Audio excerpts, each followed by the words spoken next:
Okay, so welcome everyone to our presentation about our new product line of organic furniture, organic shaped furniture.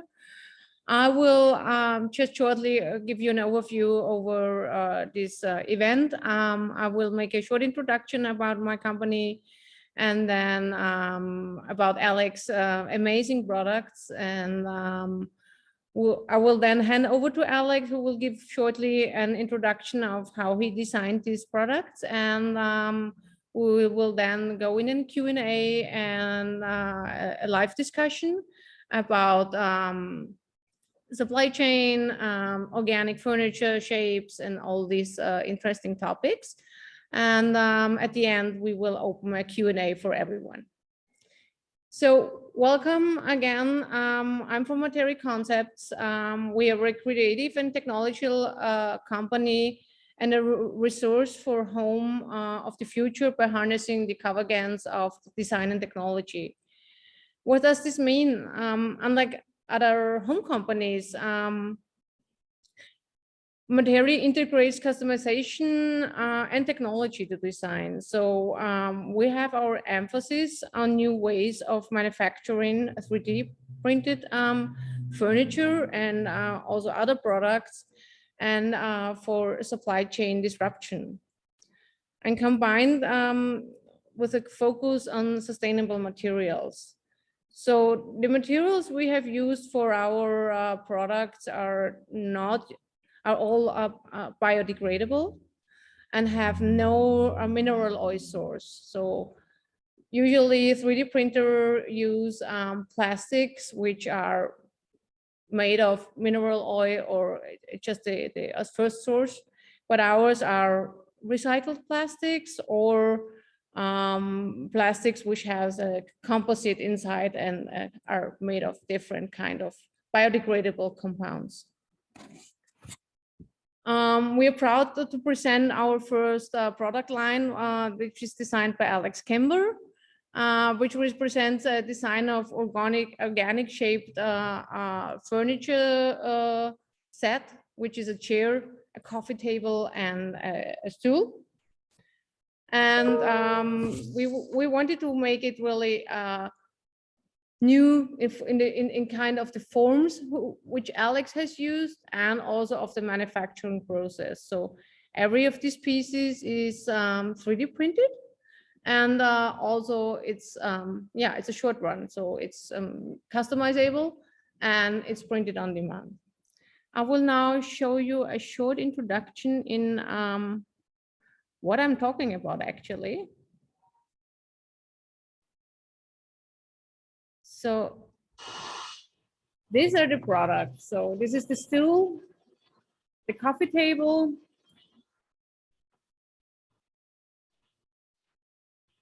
and the chair, which is our latest print. And all represents the organic shape design, which Alex will later on describe how he made it. And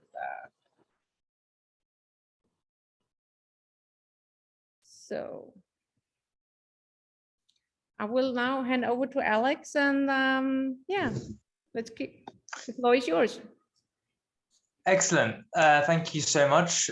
Thank you very much for the warm words as well. My name's Alex, and I'm here as Alex Kimber Design. As a studio, we take a focus on using distributed design and digital fabrication to create sort of contemporary and sustainable designs. So this collaboration was totally perfect because it got to explore a lot of these themes, being able to work distributively, me based here in London, and AKD and Materi Concepts in LA. Also with this project, being able to print full scale on a large format printer furniture is an amazing opportunity, because these printers are quite hard to come by. Often you have to print in smaller parts. And the flexibility of this kind of technology allows for really creative forms, really complex forms, which is why we wanted to go down the biomimicry, biophilic, nature-inspired route. So talking in a little bit more depth about the sort of inspiration for the design, it started off as trying to analyze which forms that are typical of 3D printing are consistent with forms that you see in nature. So if, for example, we were manufacturing to be injection molded, well, then there would be certain design elements that would be more typical of that manufacturing process because it makes it easier to manufacture that way. So trying to identify, which forms are used in 3D printing, like the layering, for example. If you know much about 3D printing, then the design is made by layering up. So this is a kind of texture and a form which is typical of that process. And so this design is trying to identify curvatures and structures which are something you'd see in nature, but also consistent with the forms that are true to 3D printing. So how was this done? The design was modeled in a CAD program called Grasshopper, which is an algorithmic kind of modeling. So I write a program script, which will generate a unique design constrained by a certain number of rules, which will give you either a table, a chair, or a stool within a kind of outer form, and it will grow the structure within the form in the design. So that's a brief synopsis of the kind of inspiration for the design and how it's been modeled. Maybe I can touch on sort of how the customization aspect would work, because if you go into the Materi Concepts store, you would be able to request a unique iteration. So then a new design will be generated for you, ensuring that the chair or coffee table that's printed is 100% novel, and it would align with a consistent look and feel, which gives you that natural inspired design. Yeah, perhaps we can jump into some sort of talking points to see if we can get a sort of conversation rolling about what the future of this kind of technology is and what how we see it in the sort of global context, and maybe we could even open up the floor and take questions and take it from there. So if I start by putting the question, Catherine, do you feel we're seeing a shift within mainstream 3D printing from this idea of rapid prototyping and it just being a design process tool towards making end user products? Absolutely. I'm sorry. It depends also on the industry, I have to say, because if I look into industries like the automotive industries, aviation, their 3D printing has also already taken place really as a tool, as not as a prototyping tool, but as a manufacturing tool for short runs, mostly done for spare parts, for tools. But when I look into industries like furniture or any other industries which are apart from what I've mentioned before, then 3D printing is still a kind of in its infancy. So it's just used for prototyping, making some nice models, but to really harness the capability of 3D printing and also the printers, what they are really capable to bring, no, it's not really used. But it could be more, and we are here to educate also people for the supply chain possibilities. No, exactly. I think it's been interesting even over the last like decade to see the application in very high-end engineering, but we're starting to see very slowly it being applied in a more consumer sort of customer end user product. So yeah, this kind of localized production of a 3D printed product to be used at home is still quite novel, still quite challenging. It's not widely done. Although I have read there are some companies that are looking to shift towards using additive manufacturing in areas that have quite high trend turnover. So one example I know of is perfume bottles, where there could be a new season every few months, and they want to create a unique bottle design very quickly. So with additive manufacturing, you could do a batch without having to spend so much money on tooling and be a lot more responsive to trends in the kind of TikTok era of very rapid fire trends in certain industries. So that's another space that I think there could be a lot more interesting development with additive manufacturing. Yeah, but we're still doing something quite new here.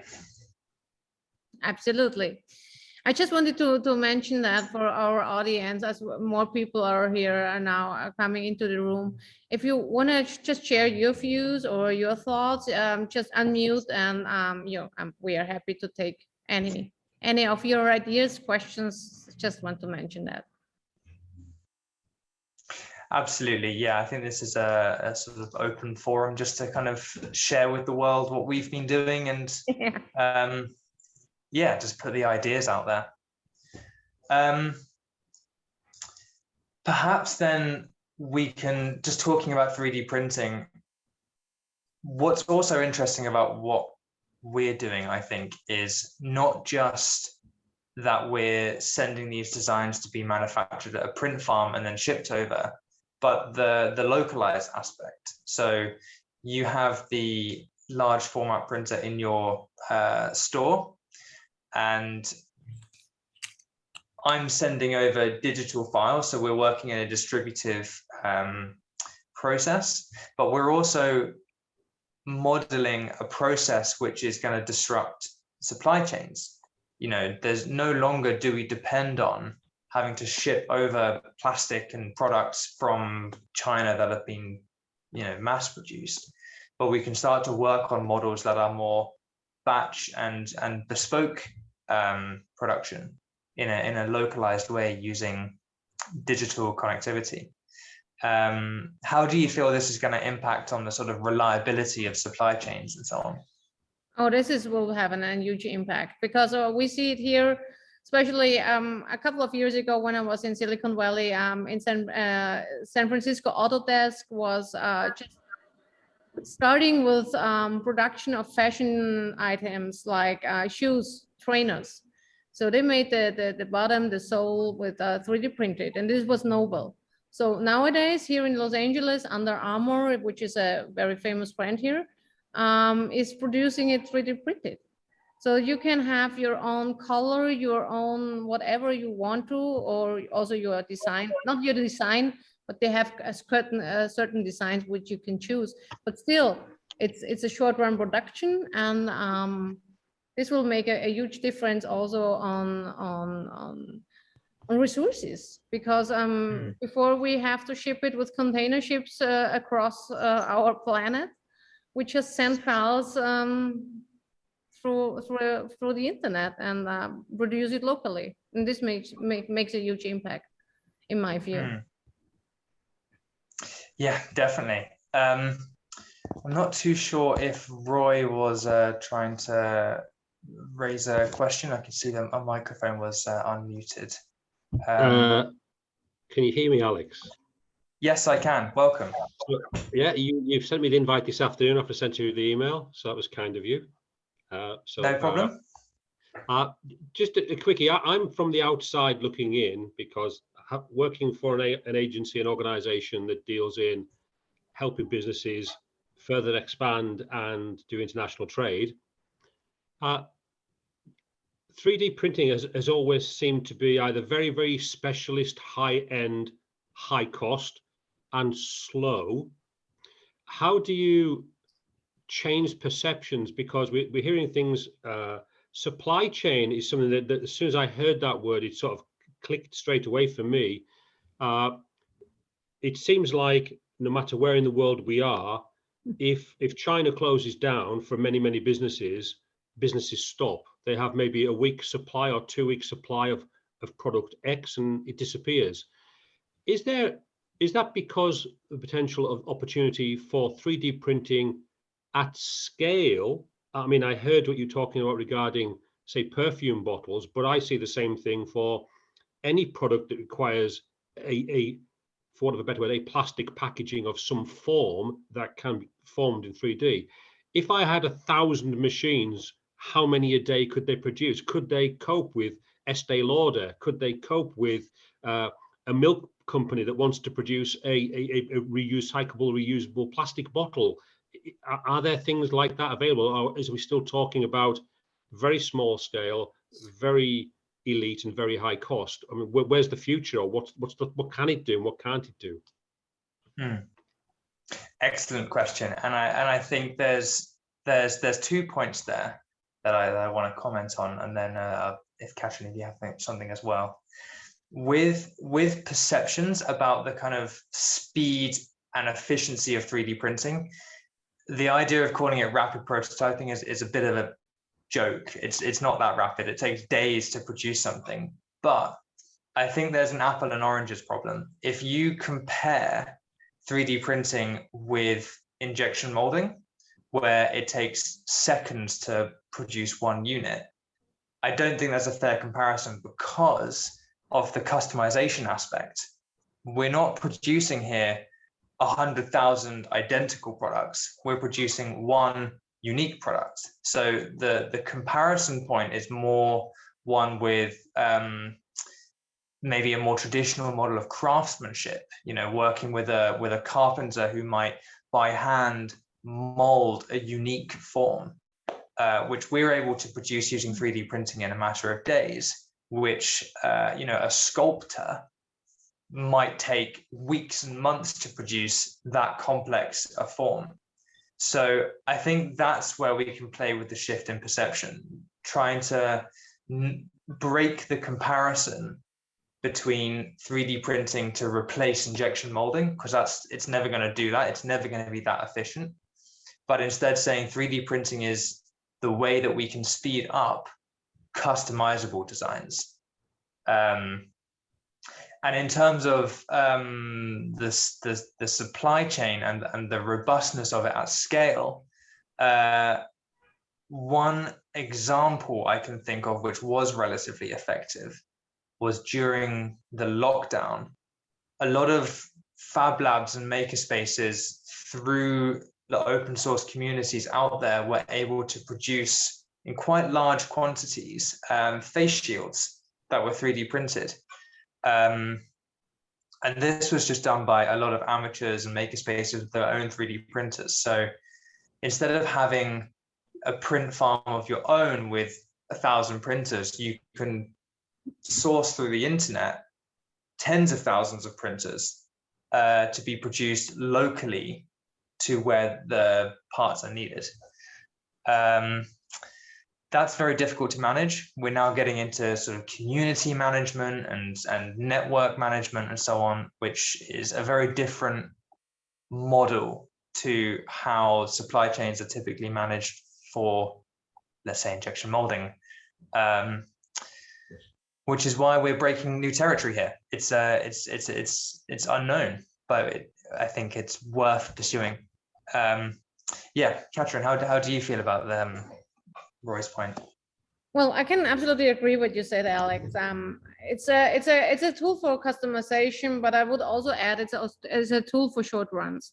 It won't be capable to produce 100,000 perfume bottles, as you mentioned before, Roy. But it would be feasible to produce 100 in a shorter way. And you have to consider that if you shipping it from China, then you have to ship 4 to 6 weeks from China if you're lucky and Shanghai is not closed. Then you have to consider that the container prices are skyrocketing. And if you produce locally, then there's a huge difference in that. So UPS was trying a couple of years ago. What if UPS is not for certain products, of course, not for everything, yeah. Imagine UPS is not sending, you order a product X, and it's UPS is not sending it from New York to Los Angeles by ground. They send a file from New York to Los Angeles and it's printed in the print farm locally. It would make a huge difference, but of course, as I mentioned before, we are still at the beginning. The more printers which are in the market, and they big rep, we have a large big rep printer. There are I think 1,000 installations now worldwide. If there were 2,000, 5,000, then it will be really worth to consider producing locally, sending a file, and not shipping from A to B. Okay, well, that's interesting to hear what you both said. I don't know enough about it to see how the costs value works out, but the short run is quite interesting. I deal with many small businesses here in the UK, and some of them are involved in skincare, beauty products. I cover a wide range of clients, and many of them will do what you just said. They will do runs of 150, 250 bottles per product that they have, because they don't want to buy 10,000. They haven't got the storage space, and it wouldn't fit. Wouldn't work for them. It could be that there's an untapped market there within the small industries that would absolutely love the ability to order 250 bottles, because at the moment, if you're a UK manufacturer of plastic bottles, you won't do a run of 250. They want 25,000 or 50,000. Sure. And that's what's driving some small businesses to order from further afield, outside of Europe, outside of the Americas, usually in the Middle and the Far East. And of course, if you can buy a bottle for 2 pence or 10 cents, rather than paying 25 cents or 5 pence in the UK, you will do it. But of course, it just simply adds more to the supply chain costs to get that plastic bottle from halfway around the world to here. So I think there has to be some kind of drive from within the 3D sector to make sure that these things are highlighted as much as the high-end things that you're talking about. And if you don't mind me just rattling on for a little bit longer, I remember back when in the early 80s, and I forget the name now, I think it was Hockney, the British artist. He drew something on an A4 sheet of paper and in a restaurant, and somebody sold it, took it from the restaurant, sold it the next day. And he was really upset about this because he gave it to the waiter as a treat. Thank you very much for your service, kind of thing. So what he did was, the next piece of art he did, he put it on a photocopier and allowed everybody to photocopy it. And then he gave it to a newspaper to give them the print, so everybody could photocopy it off the newspaper. He said, why should art be just restricted to one person? One of the things that you may have already done this, or people may have already done it in the 3D industry, so please bear with me again. I'm slightly ignorant on what's been done. To me, certainly Alex, talking to you directly, if there was a British artist or world respected, well, anywhere in the world, I suppose, person who created furniture, who did a one-off piece, could that piece then not be licensed to be made anywhere in the world from his original design, which then maybe high-end stores or IKEA could manufacture and be produced on their behalf as a way of accessing art or design into people, as a not as a gimmick, but as a way of a flagship to say, look, this is what we can do. Why should this one piece of art? Yes, someone will always own the original piece of art. We can all have a copy of the Mona Lisa on the wall, but there's only the real one. But if we could get a 3D printed one of a piece of furniture or a design or something, that might also. But I think there's huge opportunities, and I'm just learning so much from you guys. So thank you. No, excellent. Yeah, I think there's a company that might be interesting. They are UK based, is OpenDesk. So they produce furniture to be not 3D printed, but to be CNC cut, which is another type of digital fabrication. But all of their designs are fully open source. So they have a free to use license. So you can just download it and produce it yourself, some of their designs, and they're quite nice. But their revenue model is that if you order through their kind of approved supply chain, then you can buy it on their website and they will produce it for you and send it to you. So it's essentially a convenience value that they're selling you. But the designs are fully open source. You can make one yourself. So OpenDesk follows a very similar model, but then translating that from office furniture to something a bit more sort of statement piece, I don't think that's really been done yet, and that could be really interesting. And also relating it to being a sort of British or sort of European hub, and how we're going to compete with outsourcing. I think something that people are prepared to buy, or something people are prepared to value, is expertise close to the manufacturing and design source. So if your small business wants to do a small production run of a part which ordinarily they'd have to tool up for 200,000 units, but they can just do 2,000 3D printed locally. It could also be beneficial, again, with the value of customization, to have a local designer or consultant who's going to help them with that customization. And that's, from a European manufacturer, going to be much for communication and for time zones and for sort of a level of professional reputation. That could be marketed as being a Europe-centric thing, or a British intellectual powerhouse or whatever. I think that can be done.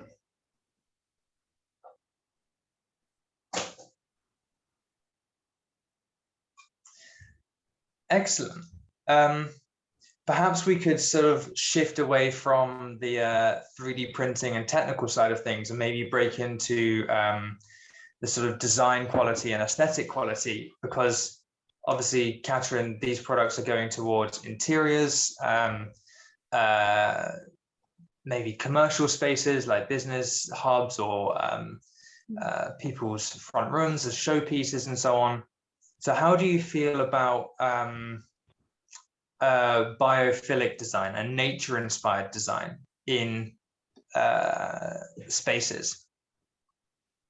Yeah, Alex, I mean, I guess this is getting more, not only this is a trend right now, it's getting more important that people, since the pandemic, were just stuck at home and felt nature, have to bring nature in their homes.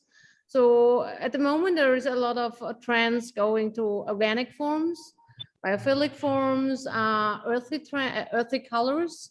So everything which is in the brown tones and green tones, this is currently really very, very trendy. But this also represents a certain mindset. I mean, being a little bit more outside, bringing nature into your home. So all these round shapes, especially like your chair and coffee table set, this represents, you have a certain piece of furniture which is for the daily use, but it still has the feeling that it's not this It's not a square, it's not a rectangle, it's not round. It has this organic form, and this makes a huge difference for people feeling a little bit more comfortable, more relaxed, more airy in their homes. So we're currently just coloring the new prints we have done for you. And we decided to make it in those colors like a coral and some earth tones, because this was really requested by the customers, to also to add it to these shapes. Yeah, I think a lot of designs are, again, being driven by the manufacturing process that was used to make the design. So you end up with a lot of rectangles in your house. And I think given that we're tapping into trends of remote working and hybrid working, as well as just more sort of flexible lifestyles, people don't want to be living in a rectangle box, you know, and it's nice to invite a bit of nature into your home. With these particular designs, something that is a bit of an internal struggle, a bit of a wrestle with, is this kind of relationship between form and function. You know, it's having a coral shaped coffee table is maybe not the most optimum way of supporting your coffee on a table. And just to communicate that we have an option of putting a glass top on top of the design, so that doesn't, it does work as a coffee table. But this kind of design is, if you take the form follows function rationale, part of the function of the design is to display a different kind of form. Part of its function is to invite nature into your home, is to question what a chair looks like. So in that sense, it is actually quite functional, and the form is what it's meant to be, you know. As someone who's actually sat on the chair, how comfortable do you think it is? How does it, do you feel like it's a sort of practicable, stable, strong chair to sit on?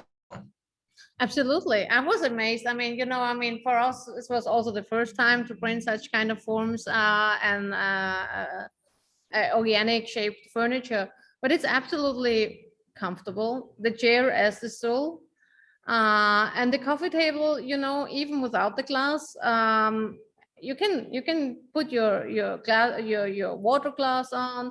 You can put your coffee cup on.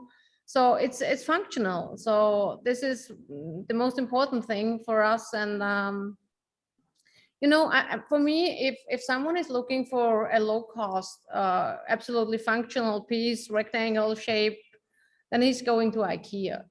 If he's more looking for a customized, unique piece, which suits into his apartment or house, and he's more likely to come to us or to you or to anyone else who is doing customized furniture, because he wants something to have unique in his home and not the couch or whatever desk from his neighbor. This is the trend what I see here, especially since the people are more hybrid working, and also yeah, have started a new relationship with their homes, so being more at home. Exactly. I think, you know, as a designer, I'm not anti standardization, mass production, the IKEA kind of design, because that has a function in our society. You know, low cost, democratized, good design is ultimately a good thing. But I think what we're kind of innovating is saying not all design has to follow this archetype of a design, you know, and we can make viable mass customization, designing to be made with 3D printing, unique kind of forms, and bringing those into the home in a way that's normalized. and doing that in a way that's compared to a sort of craftsmanship standpoint, compared to, having a unique plastic sculpted chair, actually quite affordable, actually quite accessible. Yeah. So yeah, I totally agree. It's a different kind of value. It's a different kind of value, absolutely. And what it's also about is if you have a home where you have certain forms or certain shapes of your rooms, and you want to have a piece which fits into it, it can take you quite a while to find it, because even if you go in the high price segment, if the shelf or the chair does not fit in the niche or where you want to place it, you don't find it at any cost. So this makes customization also valuable, and it doesn't have to be always really this high price segment. It can be also very, very at normal cost range. Exactly. Brilliant. So more open-ended kind of question. What do you see as being the future in additive manufacturing? This is kind of, mass customization is something that we're exploring with today, but where do you see this kind of technology and process taking us in 5-10 years time?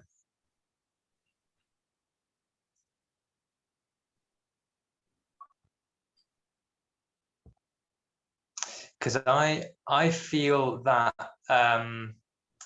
there's a great deal to be had in connecting it with AI and algorithmic ways of generating the design.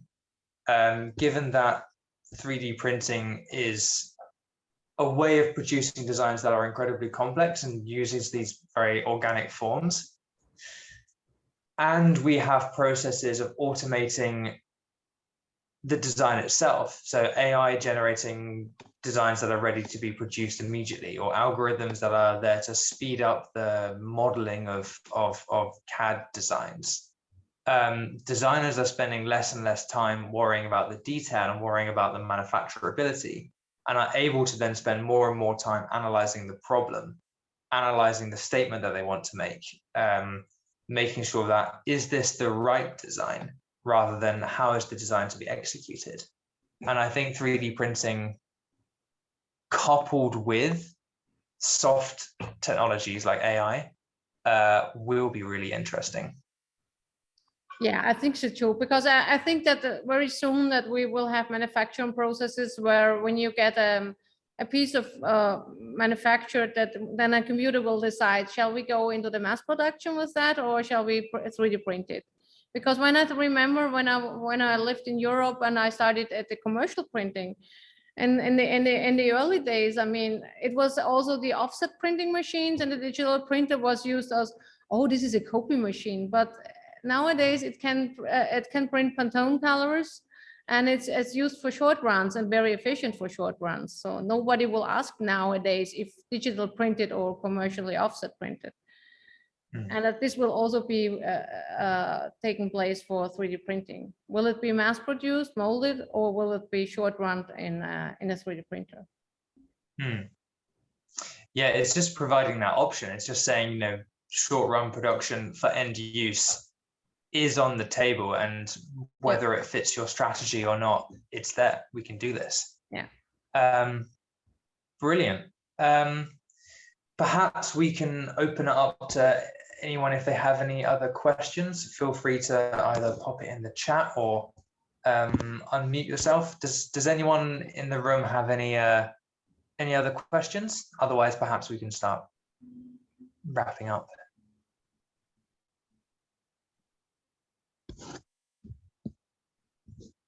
No questions? Not to worry. Perhaps then I'll ask, what does this design make you think of? Which kind of natural things do you think does it remind you of?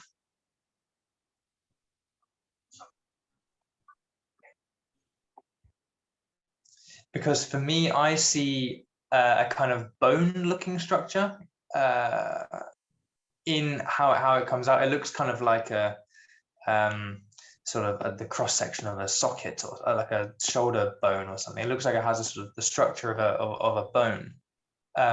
What do you think this design reminds you of in nature? I instantly thought of coral. Yeah, I agree, Roy. This as a diver, this was my first thought was coral. Again, I think the other thing, of course, is that, again, because I've got a very commercial head, because I deal with businesses 24/7, that's all I do.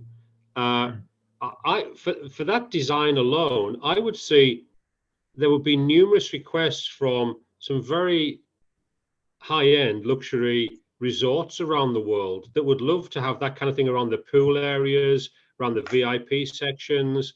And again, Alex, I mean, we're going to be talking hopefully in a few weeks' time in a bit more one-to-one basis, but any kind of those kind of designs, I would be pitching at anything from cruise companies to who are cruising now is one of the biggest markets in the world, and some of those cruise ships have works of art in them and very high-end products for sale. I would see luxury items. If you can do a full range, a bedroom with a bed with everything else that comes with it, and also in first class and VIP sections in airport lounges before you travel throughout the world, a unique piece of art. Or if the Met Gallery or wherever is having something on, you can design something unique for that event. I know you've mentioned that before with regards to short run production. Is that, yeah, I mean, there are some very key events, everything from the World Cup in soccer, football, through to Mobos, whatever. There's a unique opportunity to present, and I think that, as good as that is, I think it's a great opportunity. I think there's huge opportunities.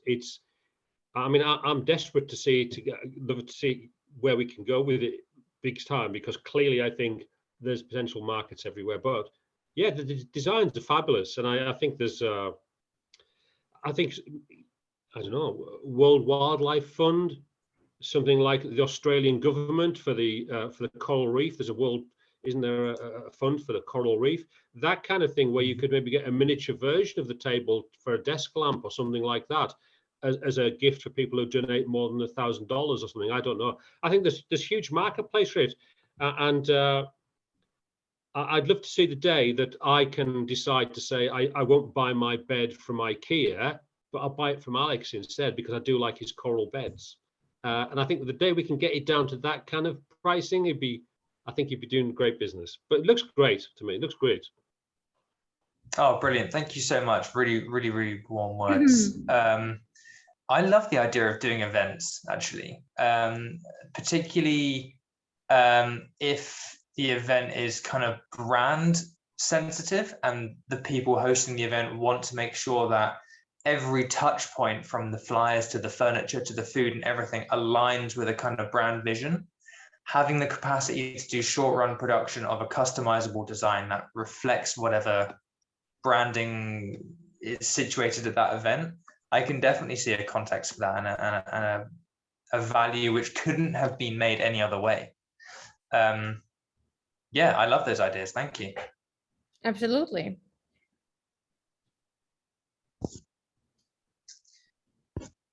Brilliant. Well, thank you all for turning up. I think the last thing that remains to say is, if you're interested in procuring one of these chairs, Catherine, what's the email address and the contact details to get access to Materi Concepts? Yeah, I share it I share it now in the chat. It's sales@matericoncepts.com.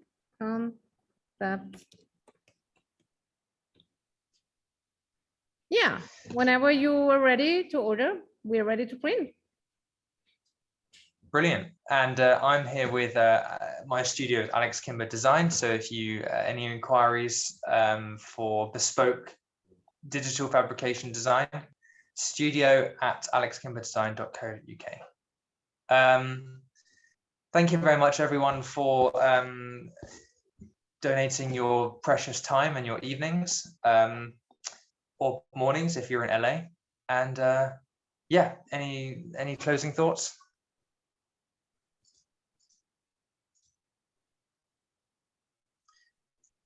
Brilliant. Well, in that case, thank you for joining. thank you very much, everyone. Thank you for joining. And speak to you soon. Bye.